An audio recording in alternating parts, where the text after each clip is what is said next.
Hello friends, welcome to Manu Law Classes. मेरा नाम गौतम दीक्षित है. Today in this video we are going to discuss the most important news from the Daily Hindu edition of 29th October 2022. और आज का जो news है वो काफ़ी important है. आज का newspaper especially the editorial part. Each editorial which have come, it is very important for us. We are going to discuss that thing in very detail. Along with that, मैं आपको आज कुछ अलग से भी इंफॉर्मेशन दूंगा जो आपके एग्जाम के लिए काफ़ी इंपॉर्टेंट होगा. जैसे कि आज मैं थोड़ा डिटेल में डिस्कस करूंगा national investigation agency. Okay, we will discuss that. Second, the thing which I will discuss from the climate part is emission gap report, which has recently been published by the United Nations Environment Program, which is headquartered in Nairobi in Kenya.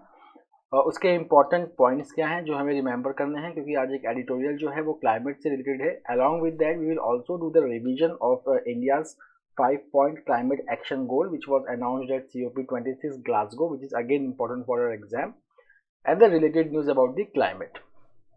Okay, along with that, moving further, आज ST list से जुड़ी हुई एक खबर आई है हिमाचल प्रदेश से, तो हम उस खबर को भी पढ़ेंगे. We will do that news also. Along with that there was a news which had come earlier in September about the 4 tribes which were included in ST list, जिसको कैबिनेट ने अप्रूवल दिया था. हम उनका नाम पढ़ेंगे.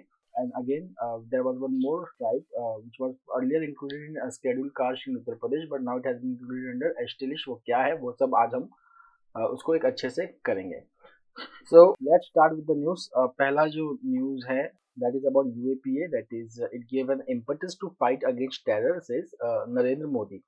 तो ये जो है there was a 2-day meeting of home ministers of all the states which was going on in Faridabad in Haryana. तो एक चिंतन शिविर टाइप का था. तो यहाँ पे जो हमारे प्राइम मिनिस्टर हैं, he has said that UAPA have given impetus to the system in decisive fight against terrorism. Fine. So यहाँ पे UAPA की बात हो रही है. So if you will just see, एक UAPA के बारे में एक डेटा भी है which is important. That is, अगर हम देखेंगे कि that AIMIM President Asaduddin Owaisi, he has said that अगर हम 2018-20 की बात करें, that as many as 4,690 people were arrested under the UAPA, but only 3% have been convicted. Okay. Again, the next news which PM has highlighted is that यहाँ पे वो कह रहे हैं, सोशल मीडिया की बात कर रहे हैं, that Mr. Modi has said that one should not be limited to social media as the only source of information. He has said that a single piece of fake news has the capability to snowball into a matter of national concern. तो यहाँ पे ये बहुत ही एक important बात कहते हैं, that he stressed the need to educate people about analyzing and verifying the information before forwarding it to the people. Okay. The next is need to protect Tulu Kovada languages in Kannada bill. तो कर्नाटका में एक bill आने वाला है, that is called as Kannada language comprehensive development bill 2022. इस bill का जो aim है वो है to ensure the extensive use and propagation of Kannada in the state. अब यहाँ पे हम कर्नाटका की बात करें तो वहाँ पे 2 और ड्राविडियन लैंग्वेज स्पीक बोला जाता है, that is Tullu and Kodava. तो कोडावा जो है, you will see that Kodava is mainly spoken in Kodagu district, and Tulu speakers they are concentrated in 2 coastal districts of Karnataka and Kerala's Kasaragod district. तो अब यहाँ पे बात ये चल रही है कि जो बिल है इसमें कुछ और भी प्रोविजंस हैं, जैसे कि to provide reservation to Kannadigas in higher education, मतलब कन्नड़ बोलते हैं. बट अब कर्नाटका में अगर आप देखोगे तो 2 लैंग्वेज और बोले जा रहे हैं, कोडावा एंड टुलू, और फोकस किस पे, कन्नड़ लैंग्वेज पे.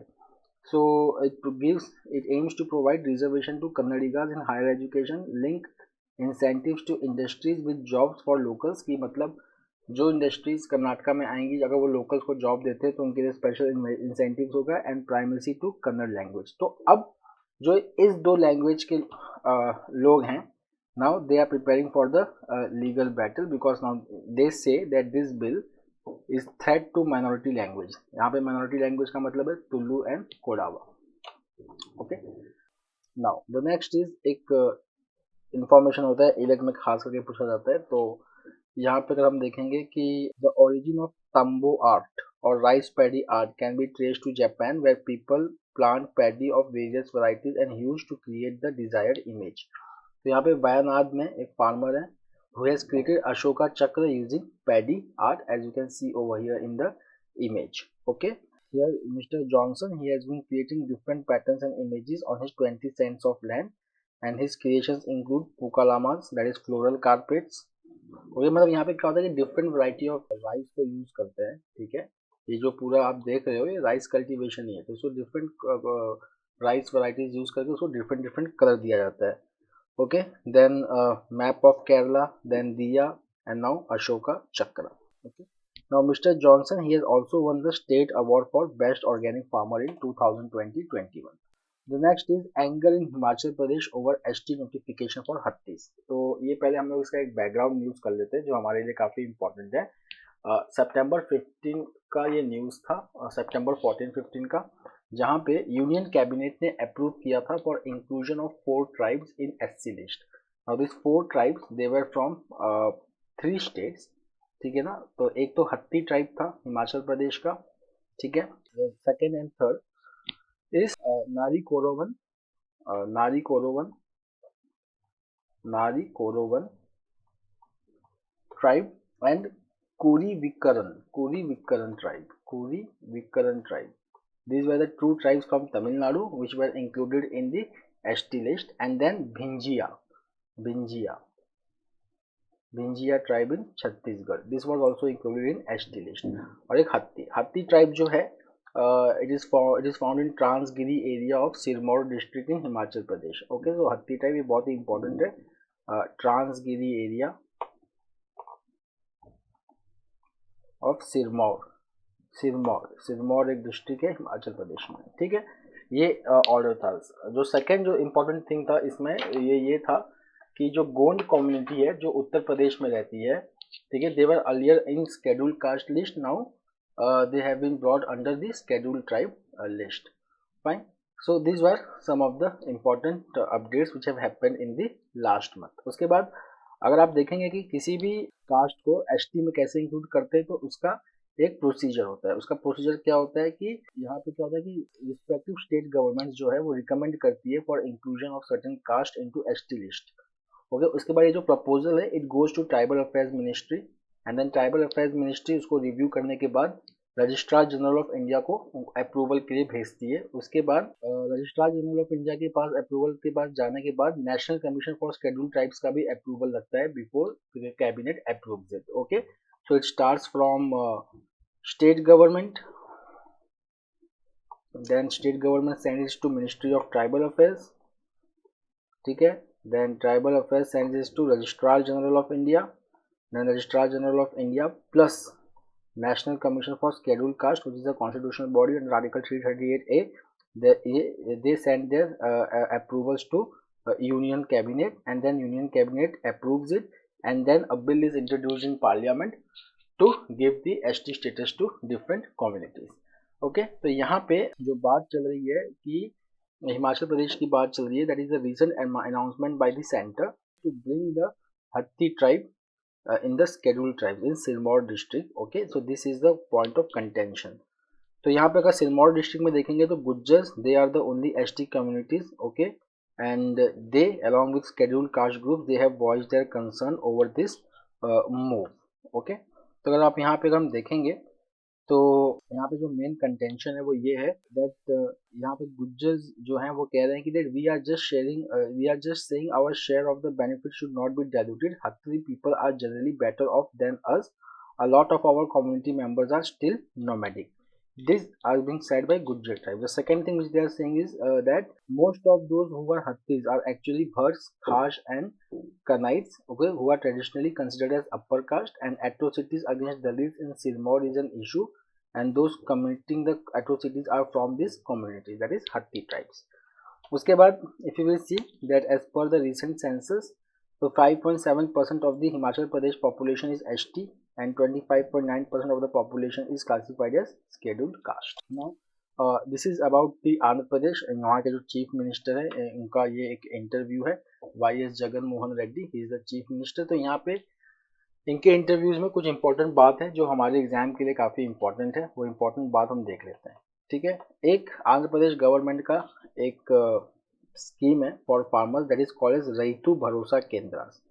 So what is this Raitu Bharosa Kendras? These are Raitu Bharosa Kendras, these are like a center, ठीक है ना, where which are present in every village and they act as one stop centers at the farmer's doorstep. और इनका जो main function है that is hand holding the farmers right from seed to crop sale, and there is always an agriculture graduate sitting at each Rayutu Bharosa Kendras. Okay, then there is a kiosk which facilitates farmers to place order for fertilizers, seeds and pesticides. The next he is talking about is the important thing is that the capitals. ठीक है, तो अगर हम Capitals की बात करें तो यहाँ पे 3 कैपिटल की बात हो रही है। आंध्र प्रदेश में 3 कैपिटल की बात हो रही है। तो 3 कैपिटल में देखिए, एक तो है Amravati, the next is Kurnool, Amravati, Kurnool, okay, and the next is Visakhapatnam, जिसको विजाग भी कहते हैं, विशाखापट्टनम। अब यहाँ पे देखिए, Amaravati it is going to be legislative capital, Kurnool it is going to be judicial capital, यहाँ पे स्टेट का हाई कोर्ट होगा, और Visakhapatnam it is going to be executive capital. Okay, so this is the 3 capital plan proposed in Andhra Pradesh. Now the next is one nation one police uniform is ideal says Modi. So जो ये हमने जो अभी first page पे पढ़ा, जो फरीदाबाद में जो इंटरनल सिक्योरिटी इश्यूज पे जो पूरा स्टेट होम मिनिस्टर्स के जो कॉन्फ्रेंस हो रहे थे, तो वहाँ पे हमारे प्राइम मिनिस्टर ने मूव किया है one nation one police uniform. So यहाँ पे अगर आप देखेंगे तो डिफरेंट स्टेट्स के पुलिस के ड्रेस है, ठीक है, but now the prime minister has proposed कि there should be one police and one style of uniform. तो यहाँ पे अगर आप देखेंगे कि एक और इम्पोर्टेंट इन्फॉर्मेशन है अबाउट नागालैंड। तो नागालैंड के बारे में कहा गया है कि recently the centre has remove the AFSPA from 15 police station limits in 7 districts, okay, and the state police had put in a special security plan in all the denotified areas. तो recently union home ministry ने extend किया था, ये भी अक्टूबर का news है, अक्टूबर 3 तारीख का, कि the AFSPA was extended in Nagaland and Arunachal Pradesh for the next 6 months. The next is panel raises data privacy concerns in draft telecom law. यहाँ पे टेलीकॉम लॉ क्या है, that is Indian telecommunication act 2022। इसके बारे में हमने पहले भी पढ़ा था। तो ये जो इंडियन टेलीकम्युनिकेशन एक्ट 2022 है, which was tabled by government, release in September, it proposes including, इसके इंपॉर्टेंट प्रपोजल्स क्या हैं कि जो ओवर द टॉप प्लेटफॉर्म्स होते हैं, they will be now recognised as telecom services and they will require a licence to operate. Then there is provisions for message interception in case of public emergency. तो यहाँ पे अगर आप देखेंगे कि जो parliamentary standing committee on information technology है, it has raised certain questions related to data privacy of citizens and it has said that there are very vague definitions in the bill, that is public interest and national security, this have been very vaguely defined. The next is this vaguely defined word it give overarching power in the hand of government without adequate oversight mechanism. That is one of the criticism. The second criticism is that this bill, okay, it usurps the power of the Information and Broadcasting Ministry by bringing OTT within their ambit. The second, that the Telecom Regulatory Authority of India, which is headed by PD Waghela, it will be rendered infructuous since the Department of Telecom is seeking to absorb all its regulatory powers. The next is 21.4 lakh TB cases have been notified in India in 2021 according to the Health Ministry. तो यहाँ पे अगर आप देखेंगे, India का जो TB incidence है for the year 2021, it is 210 per 1 lakh population compare to 2015 when it was 256 per 1 lakh population. उसके बाद जो डिक्लाइन है ट्यूबरक्लोसिस पॉपुलेशन का, that is 18% decline, which is 7 percentage point better than the global average of 11%। The next is, ये जो report है it was released by health ministry. एक world health organization का भी रिपोर्ट होता है, that is called as global TB report 2022 which was released on October 27। अब जो ग्लोबल टीबी रिपोर्ट है वो क्या कहता है, it says that there is an estimated 10.6 million people who have fell ill with the tuberculosis in 2021, which is an increase of 4.5% from 2020, and 1.6 million people died from TB, including 1,87,000 among HIV positive people. Okay, this is the what the global TB report says. Fine, but India में अगर आप देखोगे तो ये चीज decrease हुआ है। Fine, सो यहाँ पे अगर आप देखेंगे, so India was able to successfully offset the disruptions caused, ये कोविड-19 डिसरप्शन की बात हो रही है, through the introduction of critical interventions in 2020 and 21 which led to the national TB elimination program है, which has notified 21.4 lakh TB cases, which was 18% higher than 2020, which has the ministry has said. ठीक है ना? तो this is about India. अगर हम 2015 के हिसाब से देखेंगे तो वो डिक्रीज हुआ है, ठीक है ना. बट अगर if you are seeing between 2020 and 21, then it has increase by 18%. The next is rights bodies to investigate reports on sale of girls. तो यहाँ पे भिलवाड़ा डिस्ट्रिक्ट और राजस्थान है, वहाँ पे कुछ केसेस आई हैं, that is reports of women being raped and girls sold on a stamp paper for prostitution to settle disputes between various caste groups. So now the National Commission for Women and National Commission for Protection of Child Rights, they have taken the cognizance of the case and now they want a first-hand report on this. Fine. So ये जो दोनों bodies हैं, National Commission for Women and National Commission for Protection of Child Rights, दोनों statutory body हैं. National Commission for Women जो है, it was established in 1992 और NCPCR जो है, it was established in 2005. तो NCPCR के जो चीफ हैं इस चेयरमैन प्रियंक कानूंगो है, और एनसीडब्ल्यू का यहाँ पे दिया हुआ नहीं है, but she is Rekha Sharma. So Rekha Sharma, she is the chairman of national commission for women. Now coming to foreign page, तो यहाँ पे देखिए इमरान खान से रिलेटेड न्यूज़ है, दैट एक आपने इंडिया में आप देख रहे होंगे भारत जोड़ो यात्रा चल रहा है, तो यहाँ पे देखिए Imran Khan begins long March for early Pakistan election. Imran Khan से रिलेटेड कुछ इंपॉर्टेंट न्यूज़ है जो रिसेंटली आई थी. पहला तो ये कि first he was remove from the government by passing the no confidence motion. उसके बाद इनके खिलाफ करप्शन चार्जेस लगे and the election commission in Pakistan has upheld the corruption charges and have disqualified him for 5 years from contesting the election. Okay, इनकी political party का नाम क्या है? तहरीक-ए-इंसाफ. ठीक है. Now he has started a long march, okay, to demand early elections, piling pressure on the government, that is the Shehbaz Sharif government in Pakistan.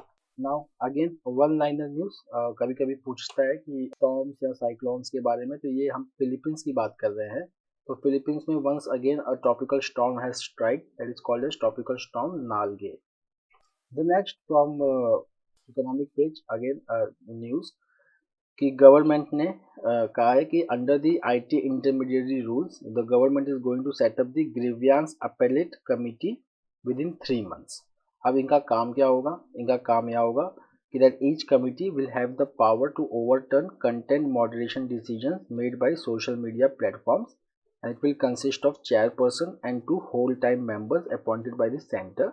इसमें से जो एक पर्सन होगा, he will be one will be member ex officio and 2 shall be independent members.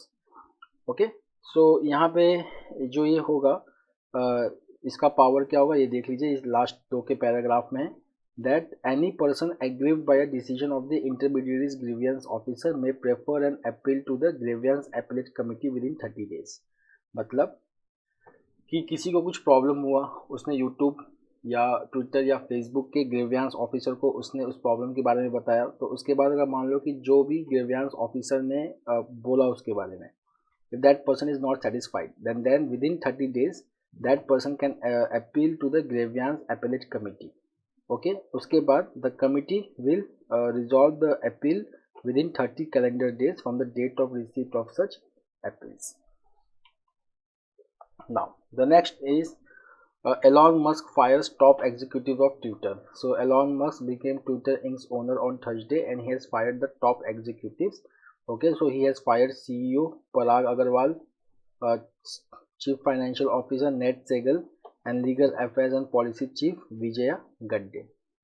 Now, friends, coming to the editorials, explosive affair. तो यहाँ पे हम Coimbatore blast के बारे में बात कर रहे हैं, जहाँ पे अब तमिलनाडु गवर्नमेंट ने ये जो ब्लास्ट का जो पूरा इन्वेस्टिगेशन है वो नेशनल इन्वेस्टिगेशन एजेंसी को दे दिया है. यहाँ पे एक मंदिर के सामने एलपीजी सिलेंडर जो रखी हुई थी वो ब्लास्ट कर गया.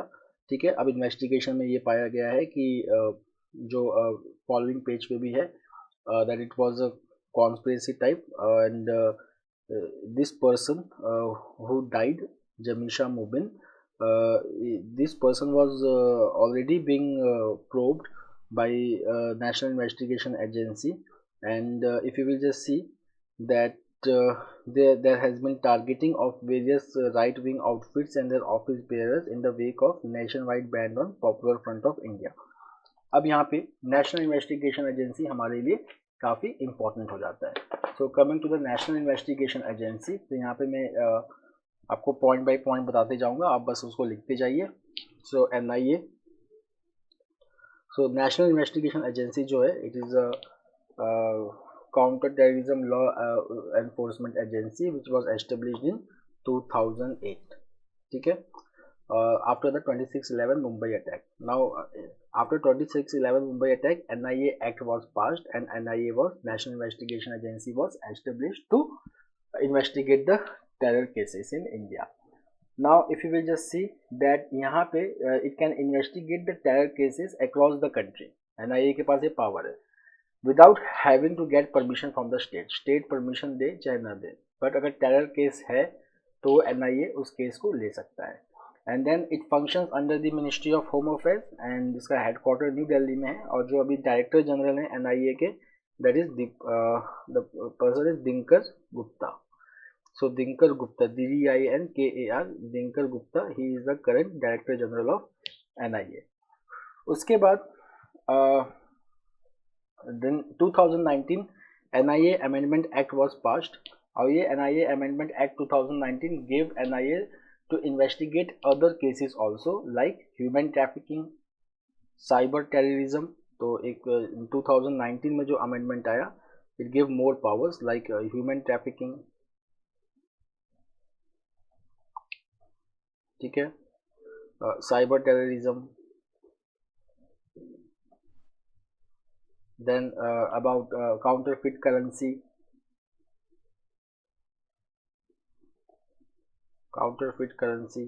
ठीक है, उसके चार्जेस, उसके भी अगर केसेस है तो इन्वेस्टिगेट कर सकता है. Then offences under explosive substances act 1908. Okay,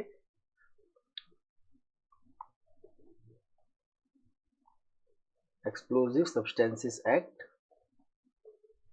1908. उसके बाद it can also investigate the charges of sale and purchase of arms. So this was the new offenses which can be investigated by NIA after 2019 amendment. Fine. उसके बाद यहाँ पे this 2019 amendment also gives special power to NIA to investigate the any case which is outside the territory of India. Okay. उसके बाद the central government, it has the power to constitute special court for NIA for trial of NIA charges या NIA cases in the consultation with the chief justice of that area. जो मान लीजिए कि मुंबई की बात हो रही है, मुंबई में NIA कोर्ट बैठाना है, तो जो बॉम्बे हाई कोर्ट के जो चीफ जस्टिस होंगे उनके कंसल्टेशन में वहाँ पे किसी भी कोर्ट को, ट्रायल कोर्ट को स्पेशल कोर्ट बनाया जा सकता है. उसके साथ अगर कोई पर्सन किसी और केस में भी कन्विक्ट है, ठीक है, और NIA के केस में भी कन्विक्ट है, तो सबसे ज़्यादा प्रेफरेंस ट्रायल की NIA को दी जाएगी. The next is careless threats. So this is about dirty bomb. यहाँ पे ये न्यूज़ आप लोग ने पढ़ा होगा कि व्लादिमीर पुतिन कह रहे हैं कि Ukraine is developing dirty bomb. ठीक है ना, dirty bomb. So which has heightened और एक्सकेलेटेड द पोटेंशियल और escalated the fear of nuclear war. तो यहाँ पे अगर हम देखेंगे कि जो रशिया के जो डिफेंस मिनिस्टर है Sergei Shoigu, he has held talks with many of his global counterparts including Rajnath Singh, accusing Ukraine of potential nuclear terrorism. तो यहाँ पे dirty bomb की बात हो रही है ना. What is dirty bomb? Dirty bomb, it is not a nuclear bomb but a conventional explosive device with a radioactive materials. अगर dirty bomb में मतलब पूरा न्यूक्लियर नहीं होगा, कन्वेंशनल डिवाइस होगा and embedded with radio materials. कि जब ये रेडियो मटेरियल्स जब कहीं पे भी गिरेंगे, they can turn the fertile land into uninhabitable land for decades. Okay, इसके पहले ऐसा पहली बार जो न्यूक्लियर वॉर का यूज़ हुआ था, न्यूक्लियर बॉम्ब का, आप जानते हैं वो वर्ल्ड वॉर 2 के टाइम यूज़ हुआ था 1945 में, during the world war 2 when USA dropped 2 atom bomb on Hiroshima and Nagasaki on 6th August 1945 and Nagasaki में 9th August 1945 and these bombs were codenamed as Fat Man and Little Boy. उसके बाद when the world was so much near to nuclear Armageddon was in 1962 which is called as Cuban Missile Crisis. ठीक है। तो उसके बाद भी इस crisis को अवॉइड किया गया था by holding talks between the two countries, that is USA and USSR. Fine. अब यहाँ पे जो बात है ये जो चल रहा है न्यूक्लियर आर्मागेडन का, तो अगर आप देखेंगे कि यहाँ पे अभी लड़ाई जो चलेगी वो नाटो वर्सेस रशिया हो जाएगा, ठीक है। फाइन। तो अब यहाँ पे अगर एक जो चीज इसको रोक सकती है वो है डायलॉग, ठीक है ना। Dialogue can stop this, but dialogue की बात कोई नहीं कर रहा है, ठीक है। Russia is saying that they are ready for dialogue, but they are going on annexing the regions in Ukraine. Recently 4 regions were annexed to Russia by holding a referendum. Fine. अच्छा, अब यूक्रेन क्या कह रहा है? Ukraine कह रहा है कि they will talk only if Vladimir Putin goes, that they are not ready to hold talks with Vladimir Putin, and they will stop war if they free all area in Ukraine including Crimea which was annexed in 2014. Okay, so because of this shaky situation, okay, there are greater fears of direct conflict between Russia and NATO, which both are two nuclear forces. Next, coming to climate thing. So यहाँ पे before discussing this, let's discuss emission gap report. एक emission gap report है, which was in news recently. Emission gap report, which has been released by United Nations Environment Program. Now, what does this emission gap report, United Nations Environment Program says? It says that if we want to achieve the target of Paris climate goal, that is limiting the global rise of temperature at 1.5 degrees Celsius ideally, then the emission cut should be 45% by 2030. But it says कि अगर हम COP26 की बात करें तो यहाँ पे हर countries ने कुछ ना कुछ कमिटमेंट दिया था। इंडिया ने भी 5 कमिटमेंट दिया था जिसका नाम है पंचामृत। अगर हम इसकी बात करें so they are only going to reduce the emission by less than 1%. They are going to reduce the emission by less than 1%. So that is not enough. ठीक है। सो अब जो COP27 है वो कहाँ पे होने वाला है? Sharm el Sheikh. Okay, it is going to be held in Sharm el Sheikh in Egypt, ठीक है। तो यहाँ पे कंट्रीज को बहुत ज़्यादा जो है प्रॉमिस करना पड़ेगा to avoid the global warming. अच्छा, एमिशन गैप रिपोर्ट ने एक और इम्पोर्टेंट बात क्या बोली है कि अभी जो ग्लोबल राइजिंग टेम्परेचर है दैट इज 1.2 डिग्री सेल्सियस, ठीक है। अब हमारा पेरिस क्लाइमेट एग्रीमेंट का क्या टारगेट था? 1.5 डिग्री सेल्सियस, बट 1.2 हम ऑलरेडी पहुंच चुके हैं। तो जब तक हम 45% एमिशन कट नहीं करेंगे in this decade only 2030, we are not going to reach the target of 1.5%। यहाँ पे अगर हम कुछ इश्यूज की बात करें तो हम टॉप 5 एमिटर्स अगर देखें, China, United States, India, Russia and Japan. Okay, so they are one of the top 5 emitters. इसमें अगर खास करके अगर हम इंडिया और चाइना की बात करें तो इंडिया ने जो नेट जीरो कार्बन एमिशन का जो टारगेट रखा है वो 2070 का रखा है और चाइना ने 2060 का रखा है, ठीक है। So that is not enough because if you will just see that China, which is the world leader in renewable energy, but its share of coal and gas energy production remains over 70%. मतलब these countries are heavily dependent on fossil fuels. Fine. So if we want to, if we want to limit the global rising temperature at 1.5 degree Celsius, तो हमें net zero carbon emitter बनना पड़ेगा by 2050. Okay, but China and India, one of the largest emitters, they have committed 2060 and 2070. ठीक। अब यहाँ पे मुद्दे की बात ये है कि इंडिया जैसी कंट्री, ठीक है ना, if they want to achieve this target then they need finance, ठीक है। बट अगर हम देखेंगे कि developed countries they have failed to provide finance for helping developing countries to make transition to greener energy, ठीक है। तो यहाँ पे बात है कि that at least $100 billion annual fund is required for financing climate financing for developing countries. So इसी से रिलेटेड एक है green climate fund. Green climate fund है विच इज़ वेरी इंपॉर्टेंट। जो ग्रीन क्लाइमेट फंड है वो कैनकून में बना था। COP16 चल रहा था तब, COP16 इन कैनकून। तो वहाँ पे ग्रीन क्लाइमेट फंड बना था 2010 में and currently it is in Incheon in South Korea, green climate fund, ठीक है।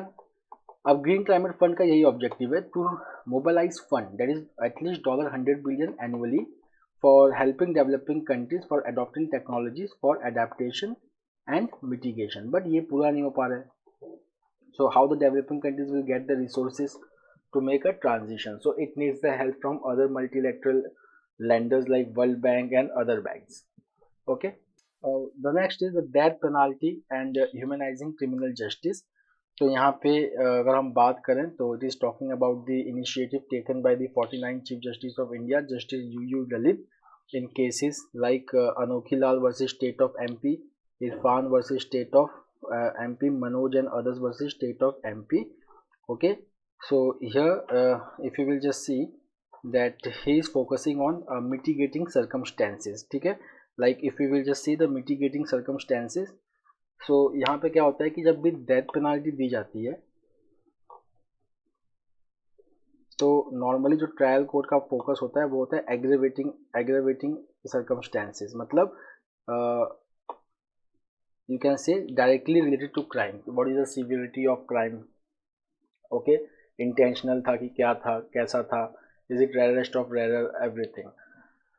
Fine. Now this guideline, that is framing guidelines regarding potential mitigating circumstances to be considered while imposing death sentences. So a decision has been authored by 3-judge bench. Okay, the current CJI Justice Ravindra Bhatt and Sudhanshu Dhulia in September 19, 2022. Fine. So here the reference is that कि जब भी death sentence की बात हो तो convict को मौका मिलना चाहिए अपना मिटिगेटिंग सर्कमस्टेंसेस को जज को सुनाने के लिए. ठीक है, that before passing the judgement the court should listen to the convict also to understand the mitigating circumstances. That उसका बैकग्राउंड क्या है. मतलब अगर आप देखेंगे कि मिटिगेटिंग सर्कमस्टेंसेस में क्या होना चाहिए तो यहाँ पे देखिए Manoj and others versus state of MP में ये लिखा गया है कि the trial court must take into account the social milieu, the educational levels, whether the accused had faced trauma earlier in life, family circumstances, psychological evaluation of convict, and post-conviction conduct were relevant factors at the time of considering whether the death penalty ought to be imposed upon the accused. So ये guidelines हैं for mitigating circumstances के. उसके बाद एक section 235(2) है CRPC का, which confers a right to pre-sentence hearing after conviction and is endorsement by the full bench ruling in Bachchan Singh. तो इसमें क्या होता है कि सेक्शन 235(2) में क्या होता है कि कोर्ट को जजमेंट पास करने से पहले एक बार कन्विक्ट की बातें भी सुननी होती हैं. Now let's have some factual information. So यहाँ पे अगर आप देखेंगे तो एक डेथ पेनाल्टी इंडिया रिपोर्टेड 2016 का एंड द डेथ वर्दी report which comes under project 39A of NLU Delhi. Okay, so it analyses the economic situation, social conditions of death row convicts. So that report has become handy for framing the guideline for mitigating circumstances by 49 Chief Justice of India, UU Lalit. So friends, that's all for today. We will meet next week again with a daily Hindu analysis. Till then, have a nice time. Take care. Thank you.